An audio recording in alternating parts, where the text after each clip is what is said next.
अनुच्छेद 19 में स्वतंत्रता के अधिकार का जिक्र है और इस स्वतंत्रता के अधिकार को न केवल संवैधानिक आजादी प्राप्त है, संवैधानिक अधिकार प्राप्त है, बल्कि इस अनुच्छेद के तहत प्राप्त स्वतंत्रता को एक नागरिक की हैसियत से नैसर्गिक अधिकार भी माना जाता है। अनुच्छेद 19 भारतीय नागरिकों को प्राप्त होता है और यहां रहने वाले किसी विदेशी अनुच्छेद 19 के तहत तमाम अधिकार की मांग नहीं कर सकते हैं।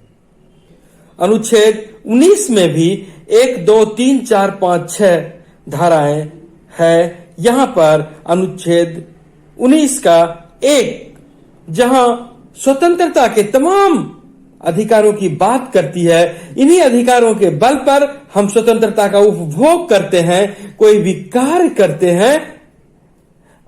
वहीं शेष अनुच्छेद 19 का 2, 3, 4, 5, 6 युक्त प्रतिबंध लगाने की बात करता है।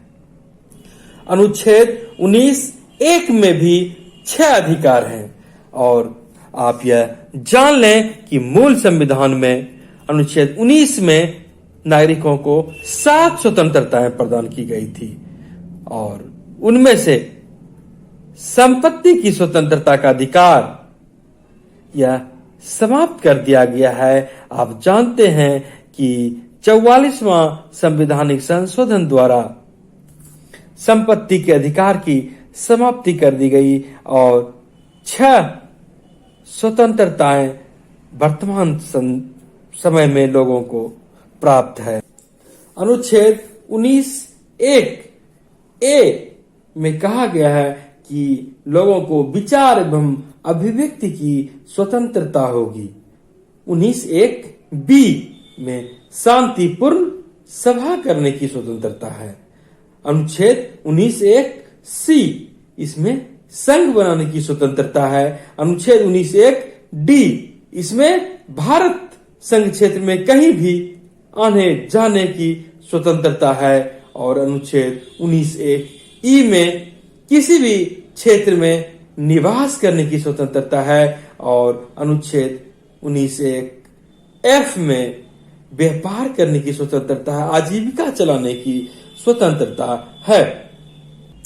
न्यायालय ने तो यहां तक कह दिया है कि पश्चिम बंगाल राज्य बनाम सुबोध गोपाल बोसे IR 1956 SC 92-95 में कहा था कि ये स्वतंत्रताएं नागरिकों को नैसर्गिक रूप से प्राप्त होगी, नैसर्गिक अधिकार होगा और इन सबों के साथ साथ एक स्वतंत्र नागरिक के लिए लोकतांत्रिक मूल्यों के लाभ उठाने के लिए इनके अतिरिक्त भी कई प्रकार की स्वतंत्रताओं की आवश्यकता होती है, होगी और राज्य अधिकार उसे देगा। अगर अनुच्छेद 19(1) में जिक्र नहीं है तो भी यदि व्यक्ति के लिए आवश्यक है तो वह उसके अधिकार में आएगा, स्वतंत्रता के अधिकार में गिना जाएगा। इन तमाम अधिकारों पर अनुच्छेद 19(2) के तहत युक्त प्रतिबंध लगाने की बात कही जाती है। युक्त प्रतिबंध का अर्थ होता है कि कानून द्वारा वह प्रतिबंध लगाया जाए और वह कानून मनमाना नहीं हो, सीमा विहीन न हो और न्यायालय की नजर में न्याय संगत हो, न्यायालय को संतुष्टि हो और यह प्रतिबंध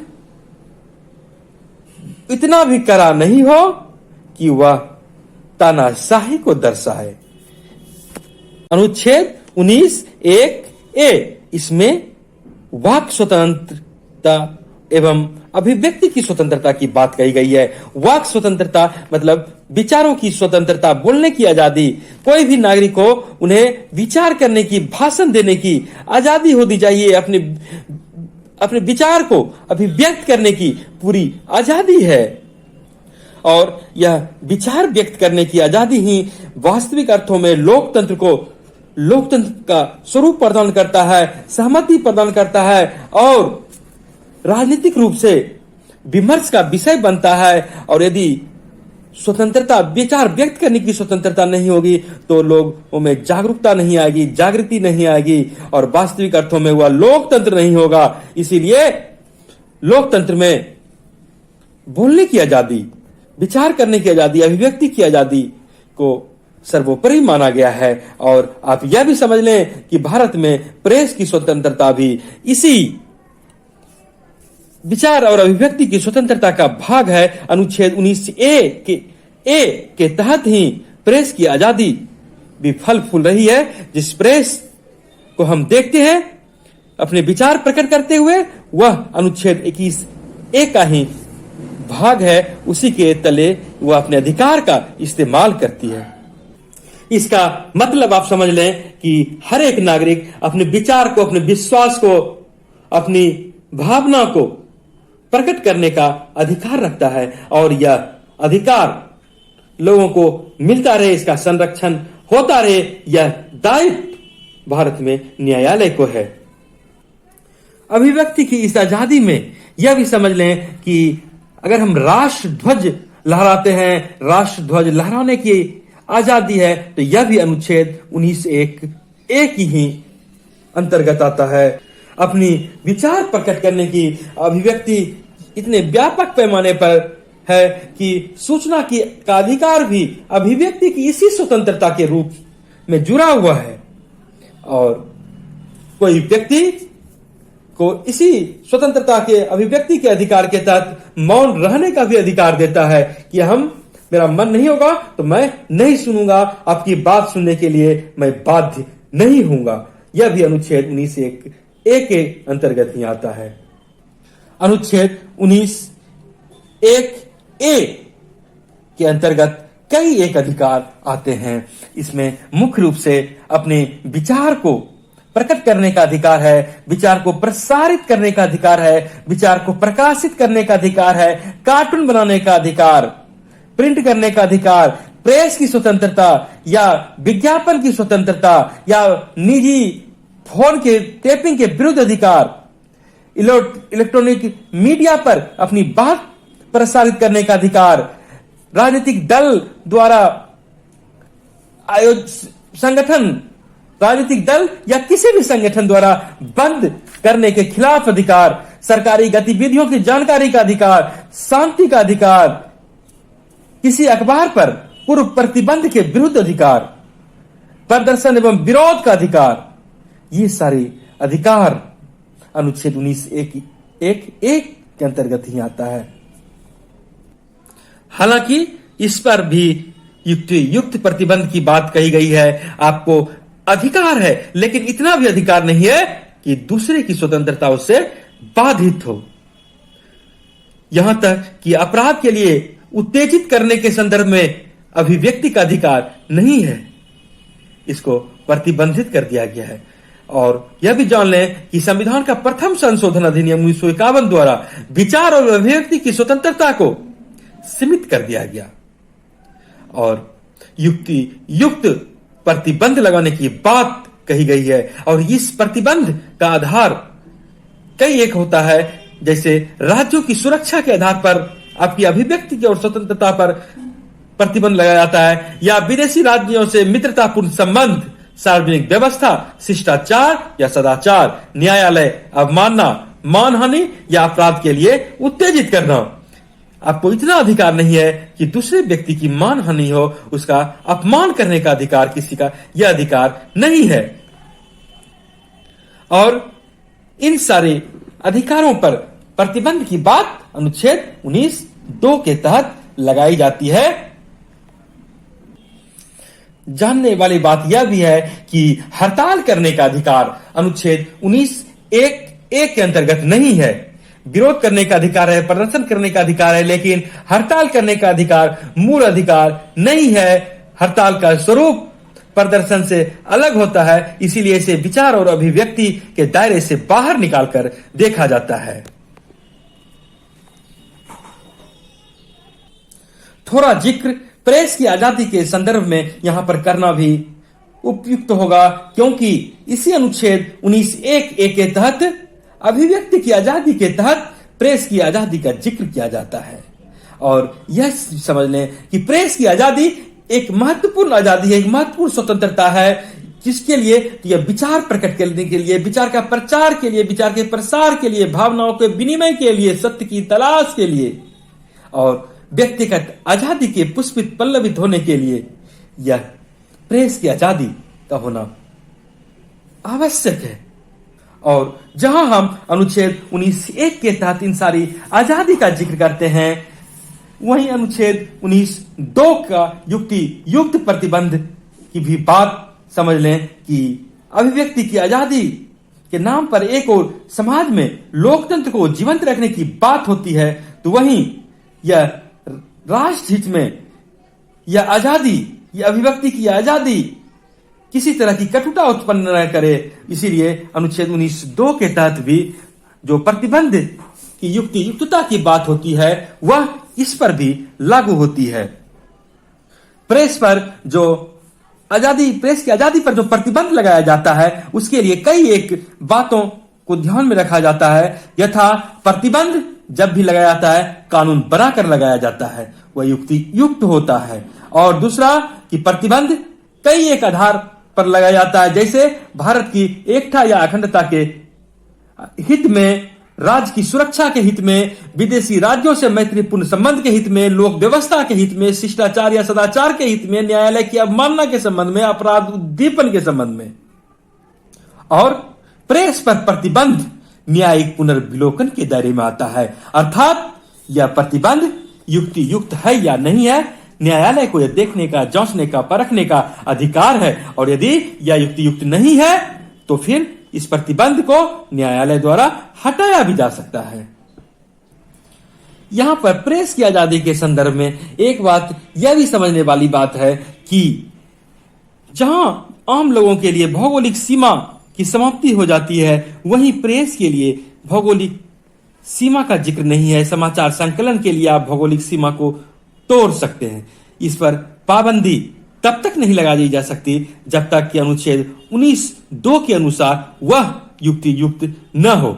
समाचार पत्र प्रचार प्रसार करने एवं स्वतंत्रता के लिए यह एक अभिन्न रूप में होती है। इसीलिए अनुच्छेद 19(2) के तहत यदि आवश्यक समझा जाता है तो ही इस पर प्रतिबंध लगाया जाता है।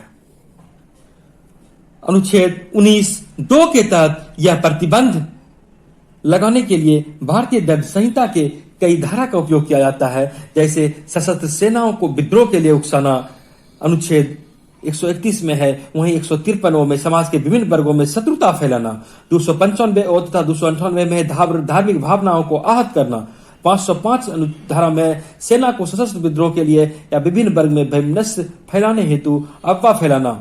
वहीं शिष्टाचार या सदाचार के विरुद्ध बात करने की पर भी प्रतिबंध लगाने की बात कही गई है। लेकिन शिष्टाचार या सदाचार को अलग से विशेष रूप में परिभाषित नहीं किया गया है। लेकिन इतना समझ लें कि ऐसी कोई भी चीज जो शिष्ट व्यक्ति को घटिया लगे, घृणा पैदा करने वाली हो, वह शिष्टाचार का उल्लंघन करने वाली मानी जाती है। अश्लीलता या अशिष्टता किसी रूप में हो, यह शिष्टाचार के विरुद्ध माना जाता है। अश्लील प्रकाशन की भी आजादी नहीं है। अश्लील लेखक के जो लिखने की मंशा रखते हैं उसकी आजादी नहीं है। यहां तक कि अश्लील पुस्तक या प्रकाशन को लिखने, छापने या रखने को भी दंडनीय अपराध घोषित की गई है।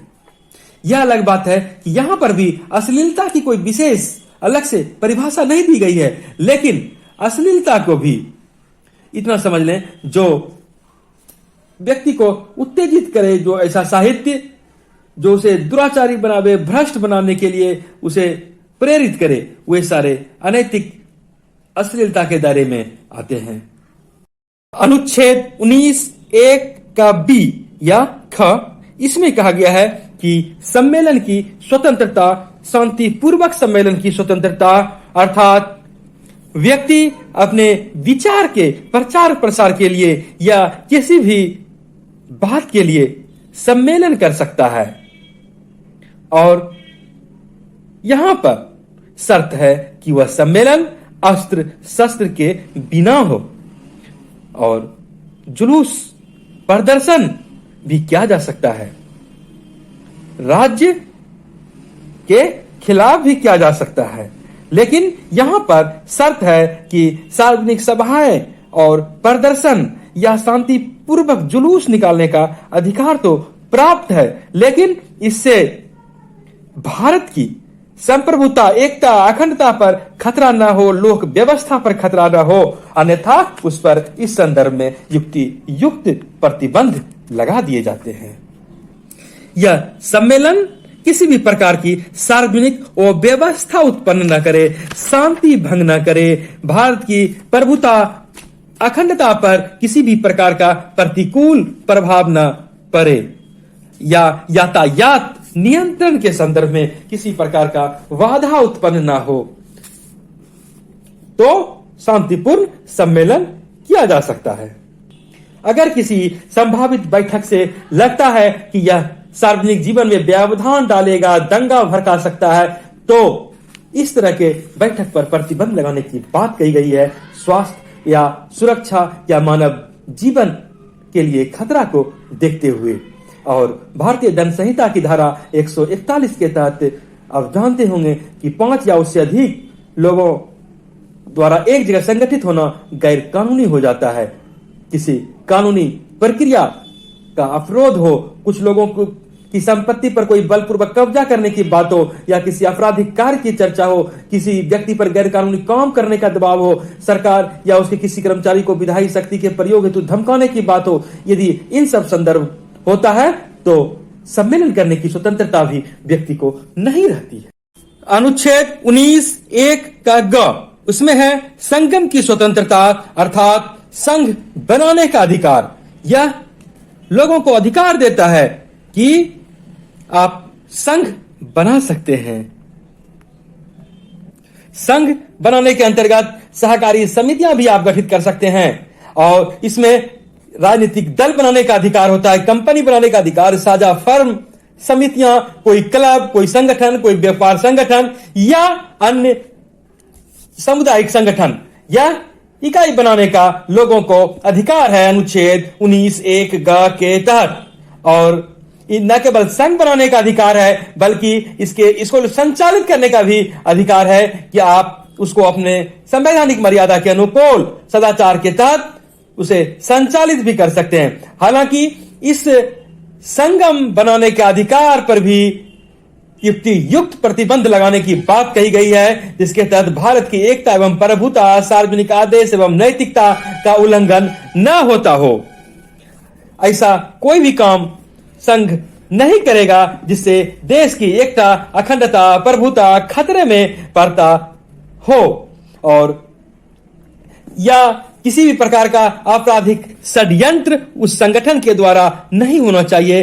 लोक शांति के लिए खतरा किसी भी प्रकार का नहीं हो। और यह भी समझ लें, संगठन का अधिकार है, लेकिन अवैध हड़ताल करने का अधिकार नहीं है। सार्वजनिक रूप से वो व्यवस्था फैलाने का अधिकार लोगों को नहीं है। अनुच्छेद 19(1) घ के तहत भारत के नागरिकों को भारत राज्य क्षेत्र के किसी भी भाग में अबाध गति से आने जाने का अधिकार है। आप भारत के नागरिक हैं तो बिना किसी प्रतिबंध के, बिना किसी विशेष अधिकार पत्र के भारत के किसी भी क्षेत्र में घूम सकते हैं, आ जा सकते हैं। कोई भी नागरिक भारत के किसी भी भाग में, किसी भी क्षेत्र में आ और जा सकते हैं। लेकिन आने जाने के इस अधिकार में भी युक्त प्रतिबंध की बात कही गई है कि जहां सरकार प्रतिबंधित करती है वहां आप नहीं जा सकते हैं। कोई अनुसूचित जनजाति का इलाका है, यदि उसके विशेष संरक्षण के लिए, उसके रक्षा के लिए वहां पर युक्त प्रतिबंध लगाने की बात होती है तो आपका जाना अवैध है। सेना के किसी भी क्षेत्र में आप नहीं जा सकते हैं, बॉर्डर के पार आप नहीं जा सकते हैं। सरकार जहां तक तय करेगी, सुरक्षा का वातावरण आपके लिए है, वहीं आप जा सकते हैं। और विशेषकर आदिवासी जनजातियों के क्षेत्र को इसके तहत ध्यान में रखा जाता है, क्योंकि उनकी संस्कृति, भाषा, रीति रिवाज, प्रथा आदि अलग है आम लोगों से। इसीलिए बाहरी लोग बेरोक टोक वहां आ जाकर उनके हित को खतरे में न डाल दे, इसीलिए उस क्षेत्र में जाने पर प्रतिबंध लगाने की बात कही जाती है। इसी तरह वेश्याओं के संदर्भ में भी प्रतिबंध है कि वह एक विशेष क्षेत्र में ही रह सकती है। जहां तहां संचरण करने के लिए उन पर लगाए गए प्रतिबंध को विधि सम्मत ठहराया गया है। अनुच्छेद 19(1) का अंग, इसके तहत भारत राज्य क्षेत्र में कहीं भी आबाद बसने की स्वतंत्रता है, घूमने की स्वतंत्रता है और आप वहां घूम सकते हैं और यदि मन हो तो आप वहां बस भी सकते हैं, निवास भी बना सकते हैं। यहां पर दो तरह के अधिकार व्यक्ति को मिल जाते हैं। एक तरह से वो अस्थायी रूप से आप वहां रह सकते हैं और दूसरी तरफ अस्थायी रूप से घर बनाकर आप वहां रह सकते हैं। और एक तरह से अगर कहें तो पूरी राष्ट्रीयता के संदर्भ में यहाँ के नागरिक एकल नागरिकता को ग्रहण किए रहते हैं, एकमात्र भारतीय नागरिक हैं, किसी राज्य विशेष के नागरिक व्यक्ति नहीं रहते हैं। इसीलिए पूरे भारत वर्ष में कहीं भी आप जा सकते हैं और अस्थायी रूप से बस सकते हैं, अस्थायी रूप से बस सकते हैं, घर बना सकते हैं। यह एक सामान्य नागरिक की तरह प्रत्येक सामान्य नागरिक को यह अधिकार है। लेकिन यहां पर भी युक्त प्रतिबंध की बात होती है कि अनुसूचित जनजाति के क्षेत्र में जाकर आप नहीं बस सकते हैं यदि सरकार ऐसे प्रतिबंध लगाती है। और विशेषकर आदिवासी जनजाति के क्षेत्रों में जहां सुरक्षित संरक्षित जिस क्षेत्र को किया गया है, वहां आम नागरिकों के जाने, घूमने फिरने, अस्थायी अथवा स्थायी किसी भी तरह के बात से रोक लगाई गई है। अनुच्छेद 19(1) का 6 नंबर, इसमें वृत्ति की स्वतंत्रता है, मतलब उपजीविका की, आजीविका की स्वतंत्रता है। आप कोई भी व्यापार कर सकते हैं, इसके लिए आप स्वतंत्र हैं, कोई भी कारोबार आप कर सकते हैं। यहां पर किसी भी प्रकार की पेशा को आप अपना सकते हैं, उस व्यापार को शुरू कर सकते हैं अपने जीवन निर्वाह के लिए, या यदि आप किसी कंपनी के मालिक हैं, किसी दुकान के मालिक हैं, आप स्वामी हैं, तो आइए आप पर निर्भर करता है, आप कभी भी उसे बंद कर सकते हैं। नागरिक की इच्छा के विरुद्ध कारोबार के लिए उसे विवश नहीं किया जा सकता है। इस व्यापार में भी युक्त प्रतिबंध की बात कही गई है। आप कुछ भी व्यापार कर सकते हैं, परंतु इसका मतलब यह नहीं होता है कि आप किसी भी अवैध काम को करेंगे, यथा नशीली दवा का या शराब का बिक्री नहीं करेंगे, मिलावटी खाद्य पदार्थ को बेचने का अधिकार नहीं है, कोई जोखिम भरी या खतरनाक काम करने का अधिकार, करवाने का अधिकार आपको नहीं है, महिला या बच्चों का अवैध व्यापार करना यह व्यक्ति के मूल अधिकार में नहीं आता है। कहने का तात्पर्य है कि अनैतिक कार्य आप नहीं कर सकते हैं। यहां पर किसी कार्य के लिए सार्वजनिक हित की कोई बात है तो राज्य को यह विशेष अधिकार है कि वह किसी विशेष व्यवसाय के लिए तकनीकी योग्यता की अनिवार्यता को सिद्ध कर सके, अनिवार्य ठहरा सके, और कोई व्यापार, कोई व्यवसाय, उद्योग को पूर्ण या आंशिक रूप से राज्य भी कर सकती है।